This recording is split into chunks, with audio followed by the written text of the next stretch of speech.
You have been lied to about the ground, not about Texas, not about the ranches, the oil, the flat brown country that goes on for 600 miles without changing its mind. Those things are exactly what they look like. The lie is smaller than that, and it is directly beneath your feet, and it is this. You have been taught to think of the ground as the bottom, the floor, the one solid thing in a state where everything else is negotiable. The ground under Texas is not the bottom. It is a lid. Underneath it there are rivers running through solid rock in total darkness. There are chambers the size of cathedrals with 3 million living animals hanging from the ceiling.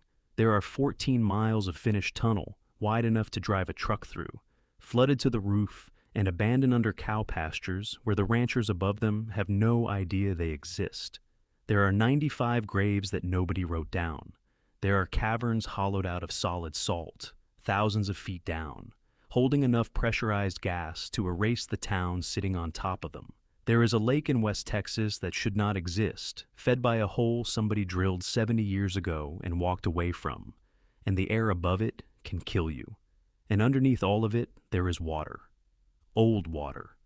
Water that fell as rain before anyone in this story was born, threading through limestone in the dark, holding up the springs and the swimming holes and the towns and the farms and the entire idea that West Texas is habitable. That water is going away. Not in some distant projected scenario. It has already stopped coming up in places where it flowed continuously for every recorded year of human history. There are springs in this state that have simply gone quiet, and towns that were built on them are still standing there, still drinking, still pumping, still assuming. Here is what makes this different from every other story about Texas you have heard.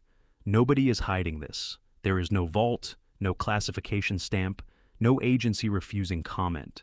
Almost every single thing in this video is documented in a state park brochure, a geological survey, a court record, or a permit filing that anyone can read. The concealment is not deliberate. It is architectural. It is the simple fact that a person standing on a road cannot see down. And so, an entire second Texas has been allowed to accumulate underneath the first one hole at a time, for 150 years, without anyone having to look at the whole thing at once. That is what we are going to do here. We are going to go down. 20 places in order, starting a few feet under the grass and descending until we are standing on the floor of a Permian sea. And every single one is a real place with a documented depth and a paper trail. Some of them are beautiful. Some of them are extraordinary in a way that will make you want to visit. And somewhere around the halfway mark, the character of what is down there changes, and it stops being wonders and starts being consequences. And by the time we reach the bottom, you are going to understand that the most dangerous thing in Texas is not any single one of these places. It is the layer that connects them all. And it is running out. Let's go down. Number 1. The Cathedral under the park. In Houston, on the eastern edge of Buffalo Bayou Park, there is a low grassy mound with a door in the side of it. People jog past it. Dogs get walked over the top of it. For decades, the city of Houston did not particularly care what was inside, because officially there was nothing inside worth caring about. What is inside is one of the strangest interior spaces in the United States. Step through that door, and you are standing on a ledge above 87,500 square feet of empty concrete, held up by 221 columns, each of them about 25 feet tall, marching off into the dark in every direction until the light gives out. It was built in 1926 as the city's first underground drinking water reservoir, back when Houston was a rising port town that needed to guarantee pressure to its fire hydrants and its faucets. It held 15 million gallons. For 8 decades, it did that job silently, under a city that grew from a few 100,000 people to millions, and almost nobody who lived above it knew it was there.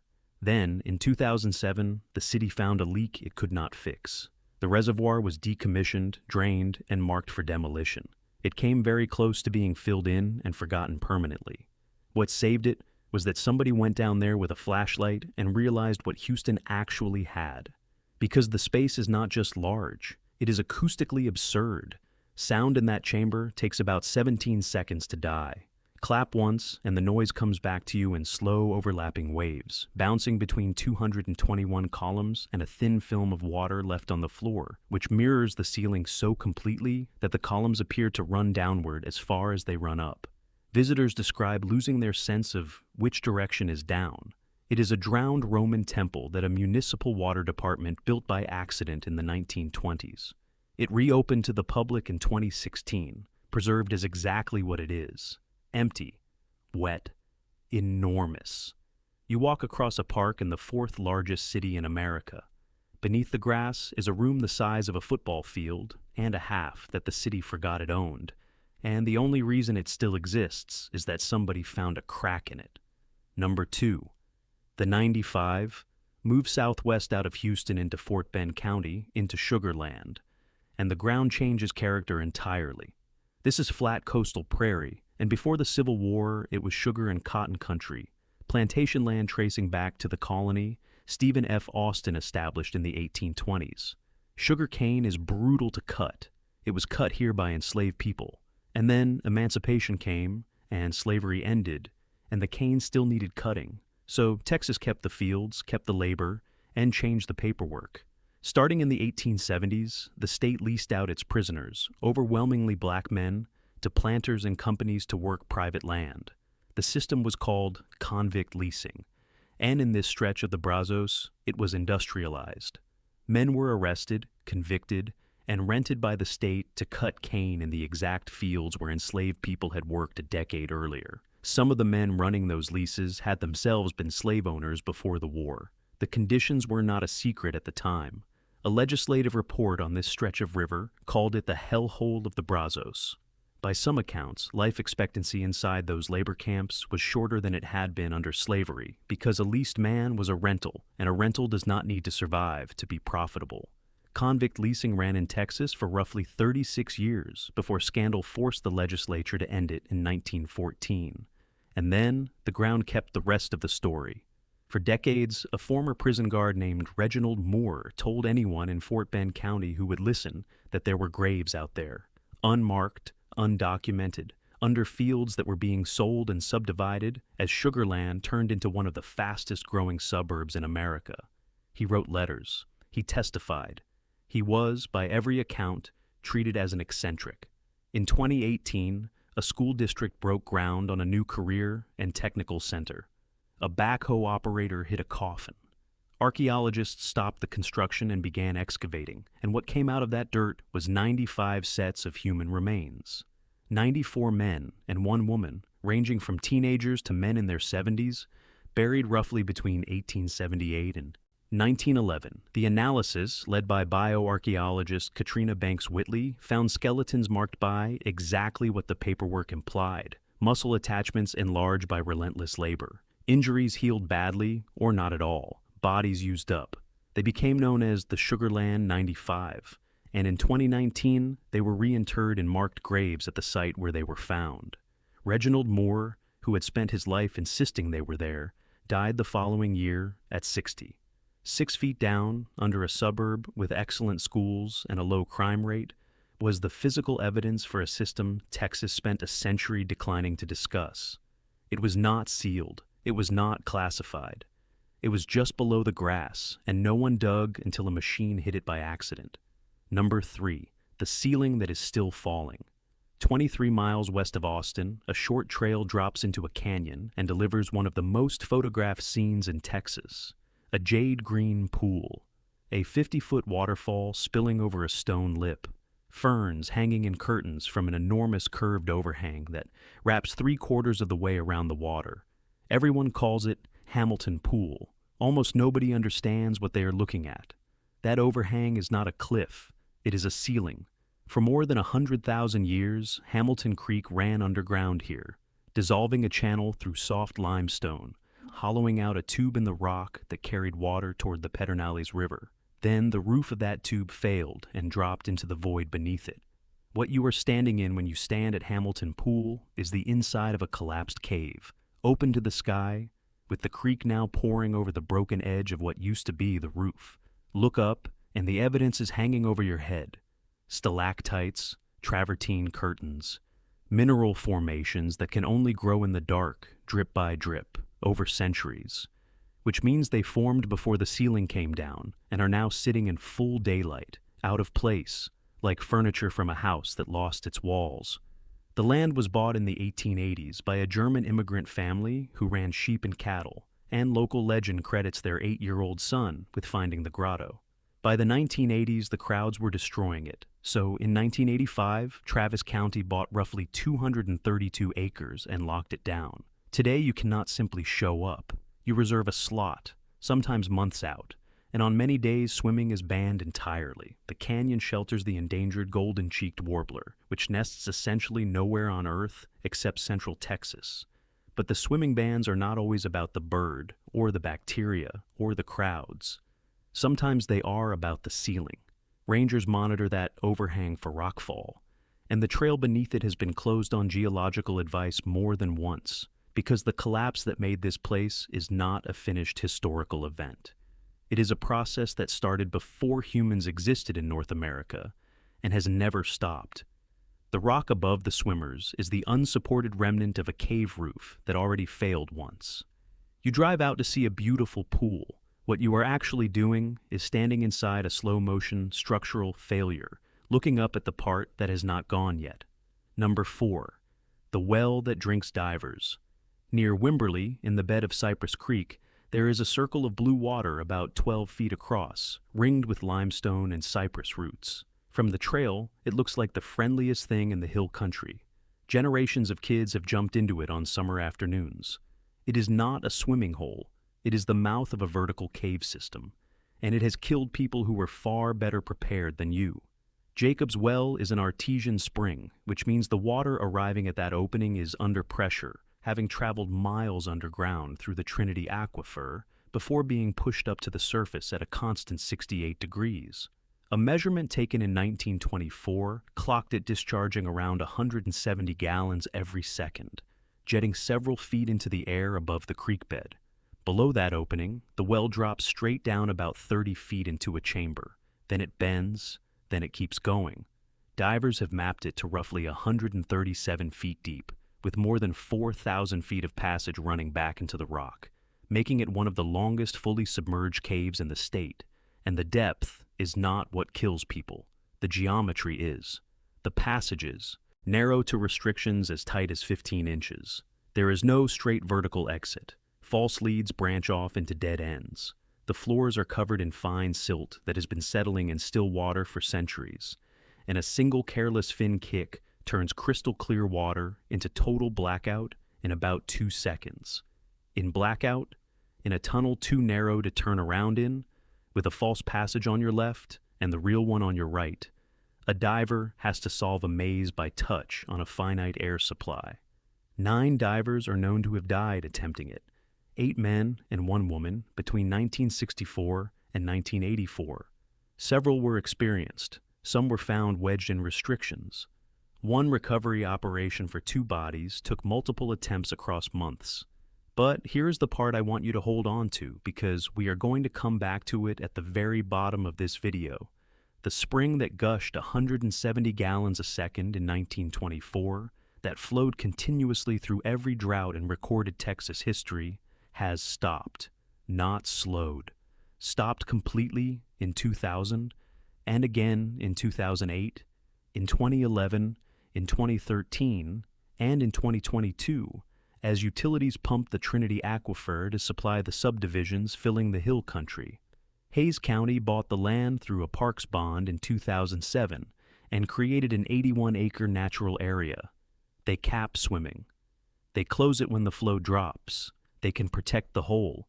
They cannot protect the water. Number 5. The ground that exhales.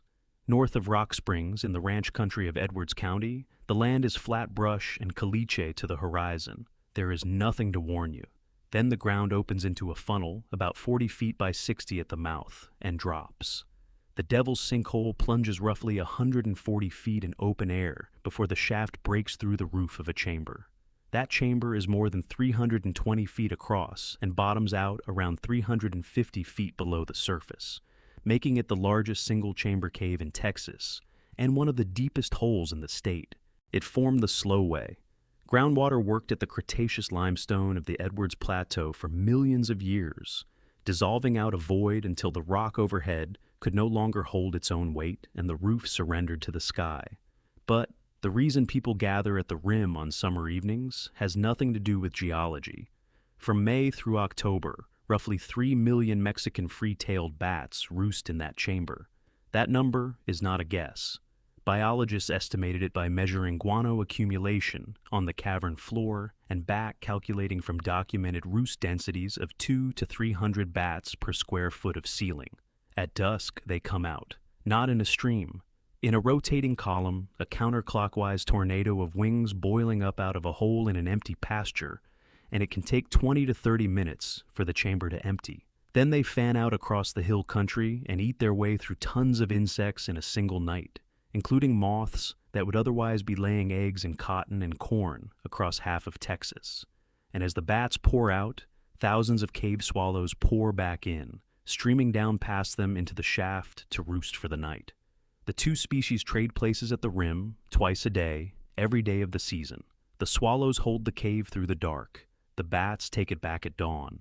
Early settlers mined the pit floor for nitrate-rich guano, which was used to make gunpowder. Today it is a protected state natural area and a national natural landmark, and the only legal way to see it is a guided tour run by a local society that caps group sizes to keep the colony calm. Stand at that rim as the sun drops, and you feel air moving up out of the earth against your face.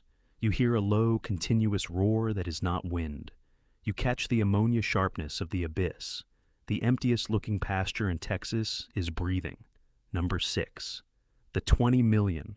Northeast of San Antonio in Comal County, there is a cave that makes the Devil's Sinkhole look modest. Bracken Cave holds the largest known colony of bats anywhere on Earth. Estimates run to 15 or 20 million Mexican free-tailed bats packed into a single cave system. And during the summer, when the females have given birth, this one cave contains one of the densest concentrations of mammals on the planet. The emergence takes hours. It shows up on weather radar as a bloom expanding out from a single point, and air traffic controllers in the region have historically had to account for it. The colony consumes an estimated 100+ tons of insects on a summer night. Agricultural economists have tried to put a dollar figure on what that pest control is worth to Texas farmers, and the numbers run into the millions of dollars annually from this one cave. Bat Conservation International owns and protects the cave itself. But a cave is not a bubble, and this is where it gets interesting. Around 2013 and 2014, a developer proposed a subdivision of roughly 3,500 homes on land directly adjacent to the cave's entrance, not a mile away. Adjacent. The bats would have been emerging over rooftops, and the light, the traffic, the domestic cats, and the sheer proximity all raise serious questions about whether a colony that has used that cave for thousands of years would keep using it. There was a public fight. San Antonio City Council pushed back on the annexation and utility arrangements that would have made the project work, and ultimately the land was purchased for conservation rather than built on. But the reason the city cared was not only bats. That land sits on the recharge zone of the Edwards Aquifer. This is the ground where surface water disappears into fractured limestone and becomes the drinking water for roughly 2 million people, including the city of San Antonio itself. In the recharge zone, there is functionally no filtration barrier. What lands on that ground goes into the aquifer. Pave it with 3,500 driveways, and you have built a funnel for oil, fertilizer, and runoff aimed directly at a metro area's water supply. So a fight that looked like a fight about bats was actually a fight about a hole in the ground that swallows rain. Remember that. Recharge zone. It comes back. Number 7. The cave the highway found. In 1963, a Texas Highway Department crew was doing routine core drilling along the future route of Interstate 35 near Georgetown, north of Austin. They were checking whether the limestone could hold a road. The drill bit went through about 40 feet of solid rock and then hit nothing at all. It dropped into open air. What they had punched into was an enormous cavern that had been sealed off from the surface for tens of thousands of years, with no natural entrance that any human had ever found. The crew widened the hole. Somebody was lowered in on a rope with a light. What was down there was a cave system running for miles under the route of a highway that had not been built yet. And it was not empty. The floor held the bones of animals that have not walked in Texas since the last ice age. Mammoth, dire wolf, saber-toothed cat, peccary, glyptodont, the armored mammal the size of a small car. Some of these animals appear to have fallen into a sinkhole entrance that later sealed itself shut, turning the cave into a natural trap that preserved a snapshot of Pleistocene North America under a couple of feet of clay. The cavern opened to the public in 1966 as Inner Space Cavern, and today it is one of the more surreal experiences in Texas, because you descend into a silent, formation-heavy chamber that has been undisturbed for millennia, and directly overhead, through 40 feet of rock, 18-wheelers are running north on a 35 at 70 miles an hour. Both things are happening at once. They have been happening at once since 1966. Here is what should sit with you. That cave was not discovered because someone went looking for caves. It was discovered because the state of Texas needed to know whether the ground could support a road. And the answer, in that specific spot, was that the ground was not there at all. Nobody had any idea. Not the ranchers who owned the surface. Not the surveyors. Not the geologists. How many more times has that drill missed? Number 8. The 8-foot crawl. On March 27, 1960, 4 students from St. Mary's University in San Antonio got permission to poke around a sinkhole on a ranch outside town, under a natural limestone bridge that gave the property its name. They found a crawlway. It was about 8 feet long and barely wide enough for a body. On the other side of that crawl, one of them got his light through and realized he was looking into a chamber so large the beam did not reach the far wall. They had found natural bridge caverns, and it goes down about 180 feet, with over 2 miles of mapped passage running under the Texas Hill Country. The chambers are enormous. One of them, the Castle of the White Giants, holds formations so large that photographs consistently fail to convey the scale, because there is nothing familiar in frame to compare them to. And this cave is not a fossil. It is alive. Humidity in there sits near 99%. Water is still moving through the rock, and the formations are still growing, which is unusual for a commercial cave, and is the reason the operators are strict about what visitors touch. A single fingerprint's worth of skin oil can stop a formation from growing at that spot permanently. It opened to the public in 1964, and the family that owned the ranch has run it since. But think for a moment about what those 4 students actually demonstrated. Cattle had been grazing on the surface above the Castle of the White Giants for 100 years. Ranch trucks had driven across it. The property had been surveyed, bought, sold, fenced, and taxed. Every square foot of that land had been assessed by somebody with a clipboard, and the entire time, 2 miles of decorated cavern sat 180 feet underneath. And the only thing separating human knowledge from human ignorance was an 8-foot crawlway that 4 college kids were curious enough to squeeze through. Number 9. The room they voted to protect from us. Out in Sutton County, near Sonora, in ranch country that looks like the least remarkable landscape in West Texas, there is a cave that speleologists have described as being in a category by itself. The Caverns of Sonora were known to the ranch family for decades as a hole where the dog went in and came out again, but the true extent was not explored until the 1950s, when cavers pushed past a pit that had stopped everyone before them.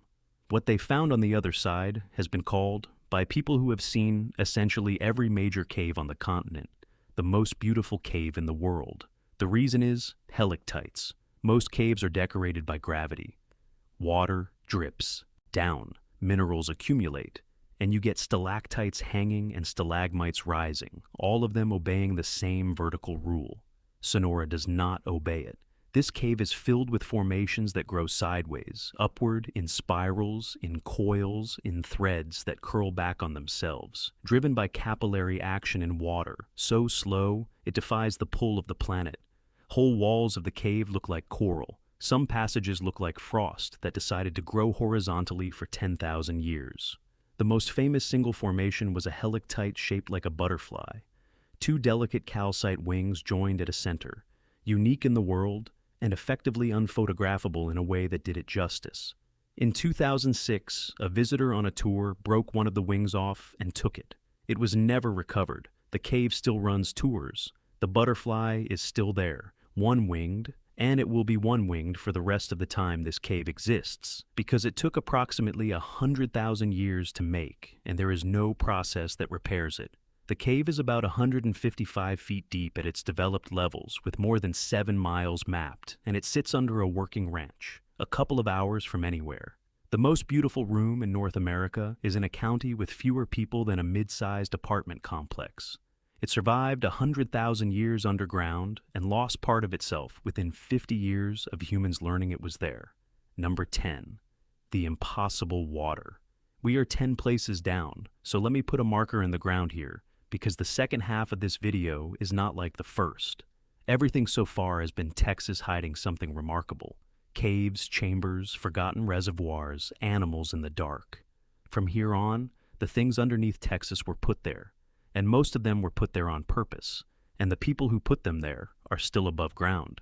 If any of these has made you look at the ground differently, drop a comment and tell me which one, because I read them. And the ones you flag are what I dig into next.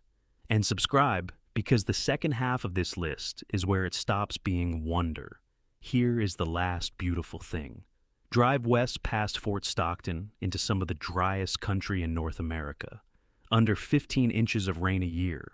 Scrub, heat, dust, and a horizon that does not move.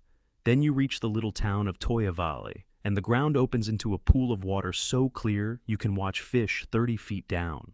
This is San Solomon Springs, and the pool built around it at Balmorhea State Park is the largest spring-fed swimming pool in the world. 1.3 acres, 3.5 million gallons, 25 feet deep at the vent. And the springs push roughly 15 million gallons a day up out of the ground, every day, in a desert. The water is old, and it did not fall here. It fell as rain in the mountains a couple of 100 miles to the northwest, worked its way down through fractured limestone and along fault lines that function as natural plumbing, and is arriving at this spot now, at a constant 72 to 76 degrees, winter and summer, drought and flood. Company 1856 of the Civilian Conservation Corps built the pool in stone between 1934 and 1941, destroying the original desert wetland in the process. Texas took it over as a state park in 1968, and in the 1990s, the park began deliberately recreating a patch of the wetland it had erased. Because this is not a swimming pool, it is a habitat with a diving board. 2 endangered fish live in it that live almost nowhere else on Earth, the Comanche Springs poopfish and the Picos gambusia. There is a rare genetic strain of headwater catfish in the canals. Turtles drift past your legs while you swim. Now, hold that first name. Comanche Springs pupfish. It is named for Comanche Springs in Fort Stockton, about 30 miles east of here. Comanche Springs was one of the great desert springs of North America. It was a Comanche watering stop, then a stagecoach stop, then the reason a town existed. It discharged tens of millions of gallons a day. In the 1950s, irrigation wells went into the aquifer upstream of it. Comanche Springs stopped flowing, not seasonally. It went dry, and the fish named after it now survive mainly here, in a pool 130 miles away, because the place they were named for no longer produces water. And the same aquifer that fills this pool is being pumped by farms, and, increasingly, by industry, out in the same basin. A swimming hole, a species, and an entire town, all balanced on water nobody can see. Number 11. The dead machine under the pasture. South of Dallas, under the ranch land around Waxahachie in Ellis County, there are about 14 miles of finished tunnel, bored through solid Austin chalk, wide enough to drive a vehicle through, roughly 150 feet below the cow pastures, curving through the dark in a long arc under farmhouses and county roads. They were dug for a machine that no longer exists and never will. The superconducting super collider was intended to be the largest scientific instrument ever built by the human species. Physicists nicknamed it the Desertron.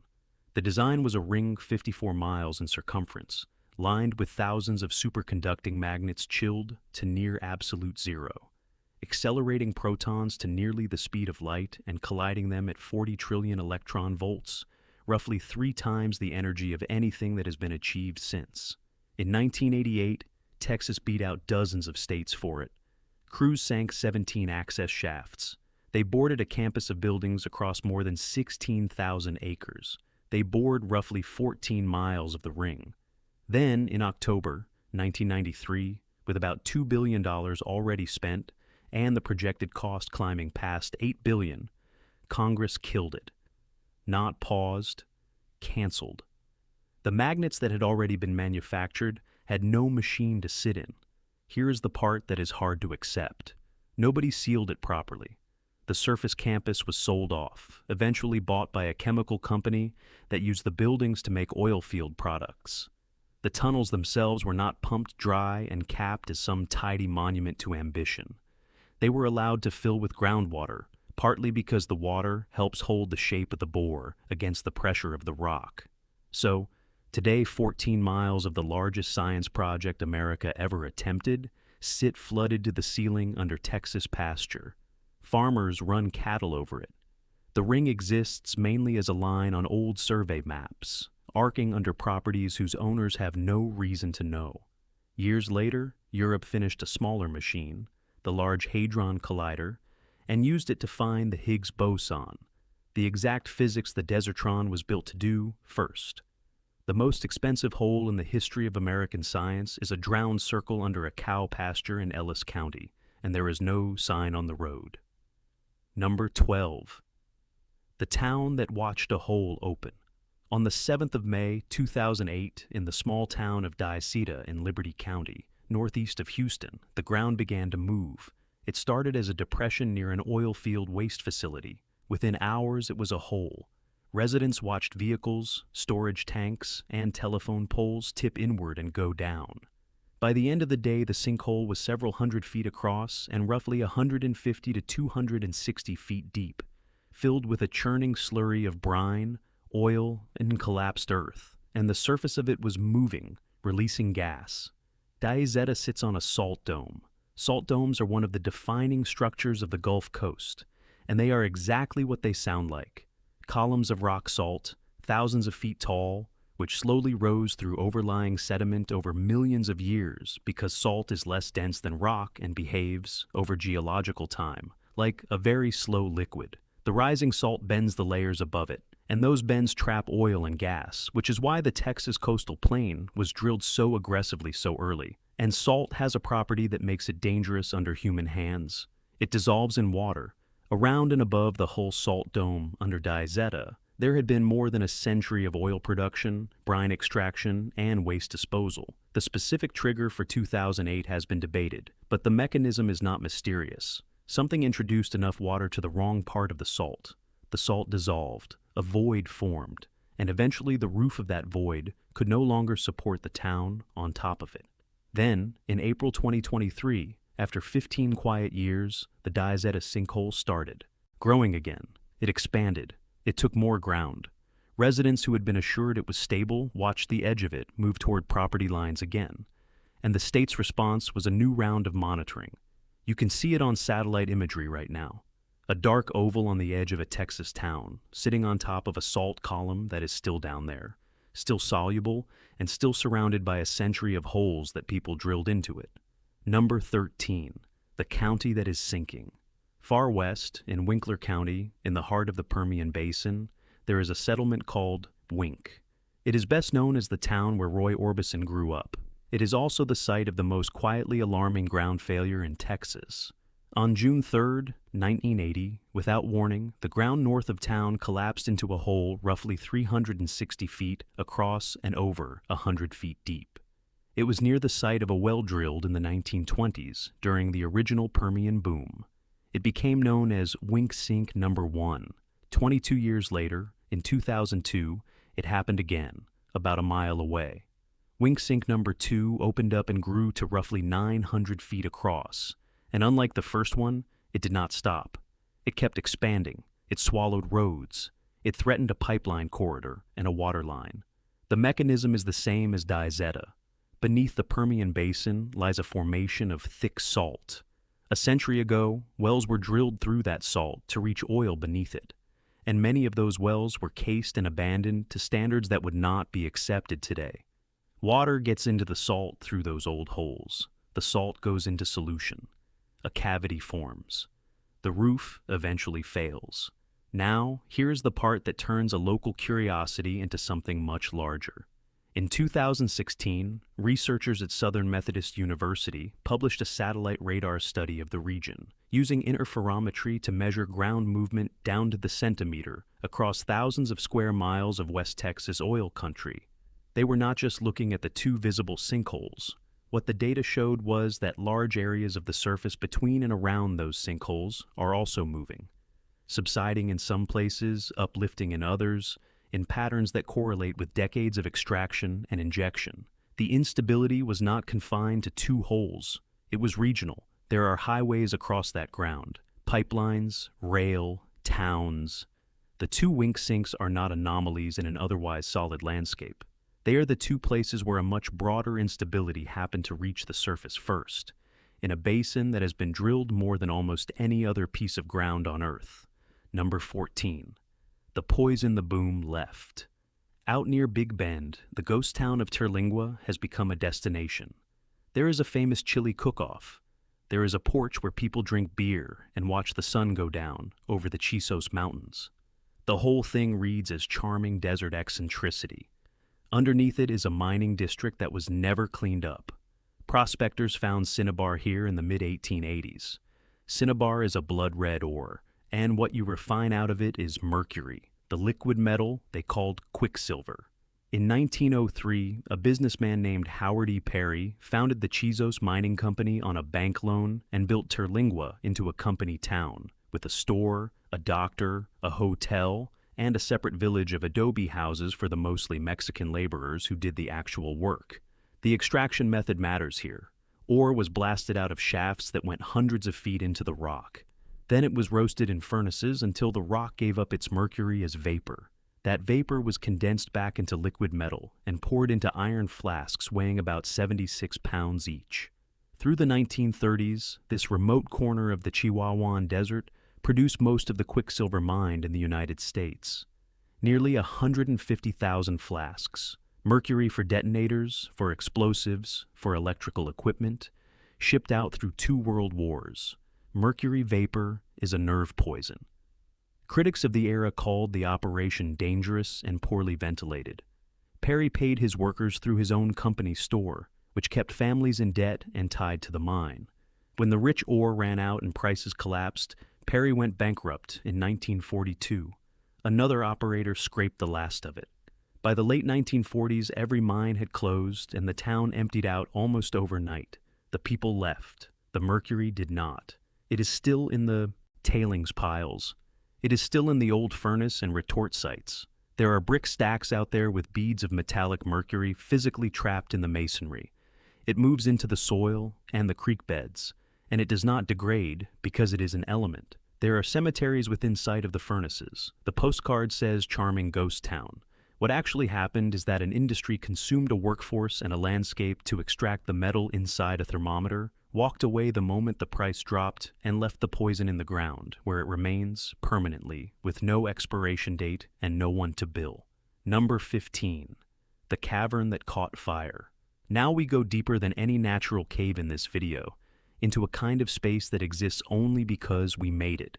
Under the Gulf Coast, energy companies do something that sounds like science fiction and is completely routine. They drill into a salt dome, pump fresh water down the hole, dissolve out an enormous cavern in the solid salt, pump the brine back out, and then fill the resulting void with pressurized hydrocarbons, natural gas, propane, ethane, butane. The engineering logic is genuinely elegant. Salt is impermeable. It self-seals under pressure. A well-made salt cavern is arguably the safest large-scale storage vessel available, and there are hundreds of them under the Texas coast, holding a substantial share of America's petrochemical feedstock, thousands of feet below farms, highways, and neighborhoods.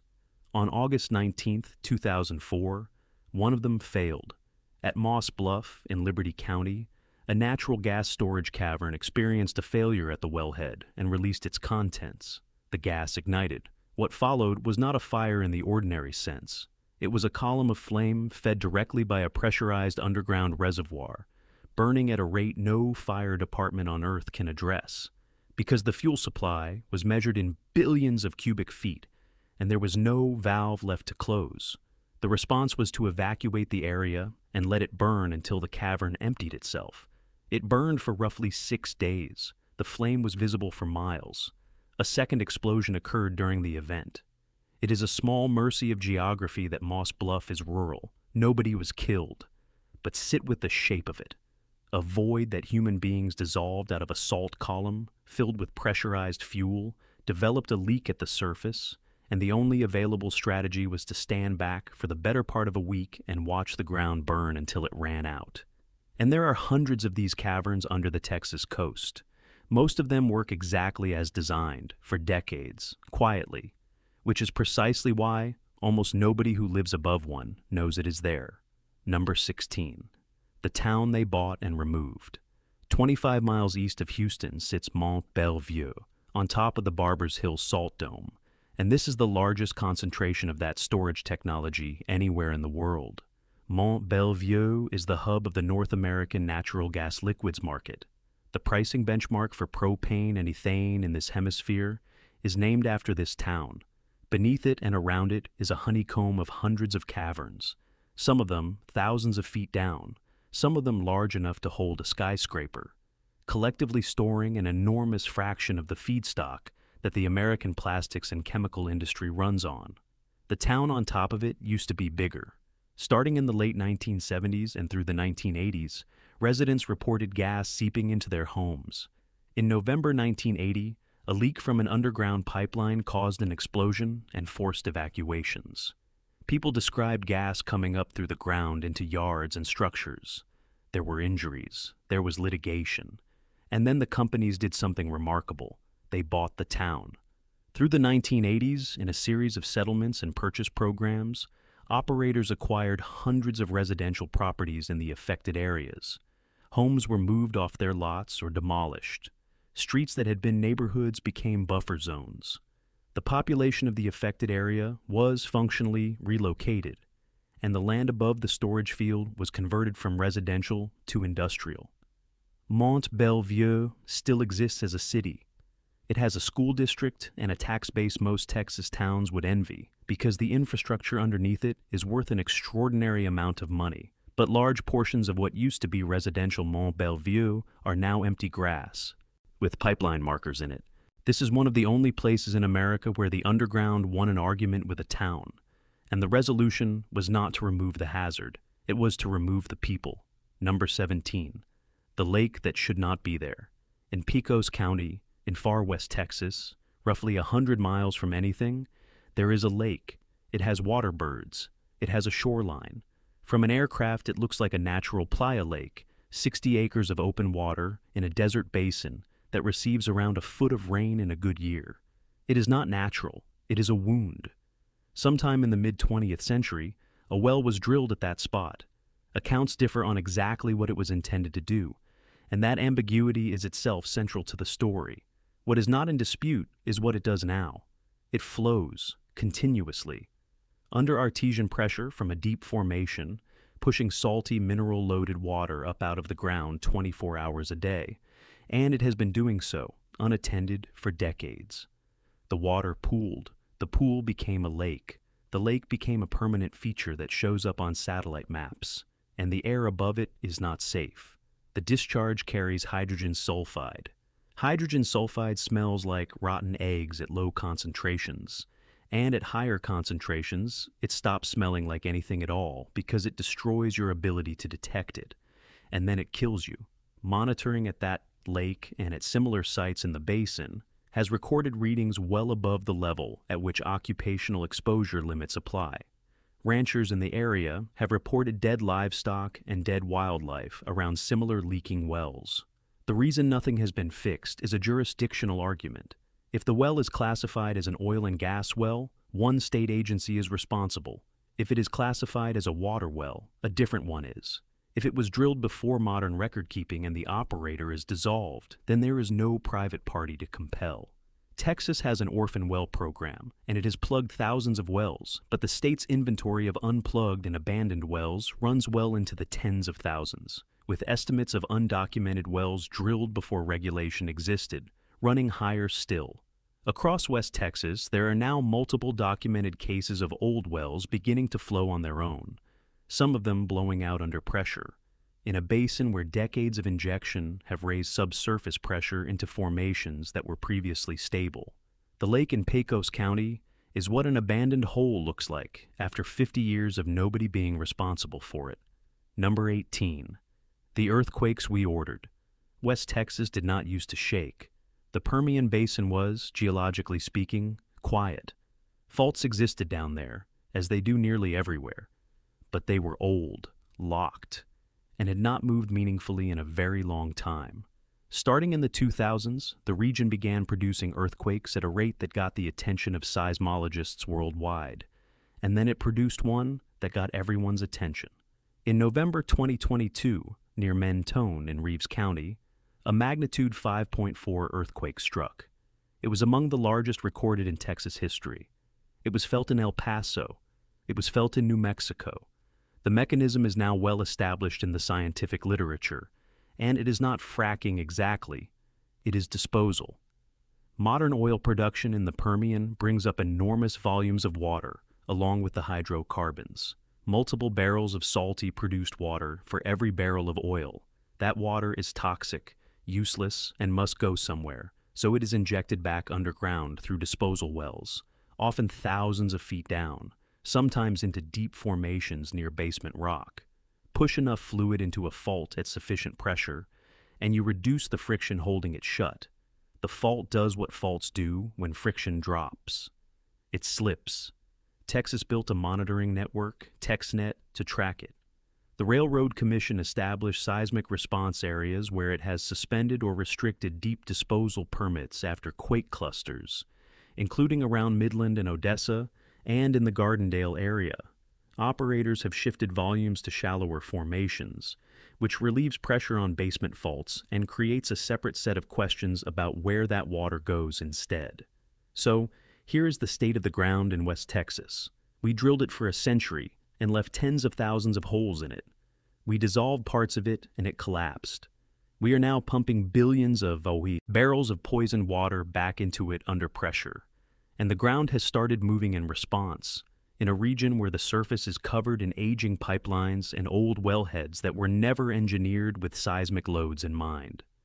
The earthquakes in West Texas are not a natural hazard. They are a scheduled consequence of a disposal problem with no other solution.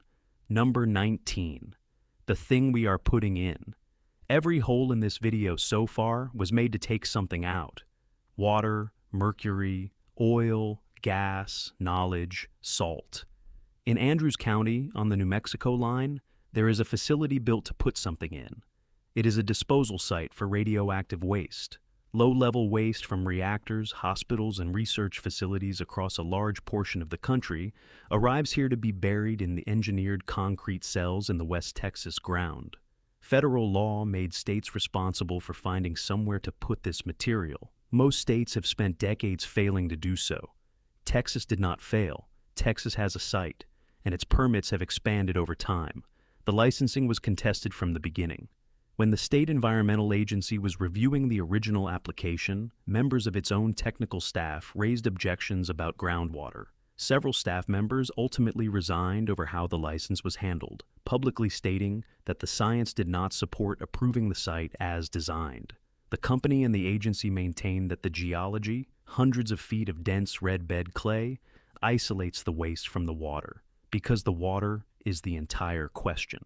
This site sits in a region where the Ogallala Aquifer and other formations underlie the surface. The Ogallala is the water that made the High Plains agriculturally productive, and it is the drinking water for communities across 8 states. The dispute over this facility has always come down to a single technical claim, which is whether the clay under those concrete cells truly separates the waste from the aquifer permanently for a hazard timeline measured in centuries. Then the stakes went up.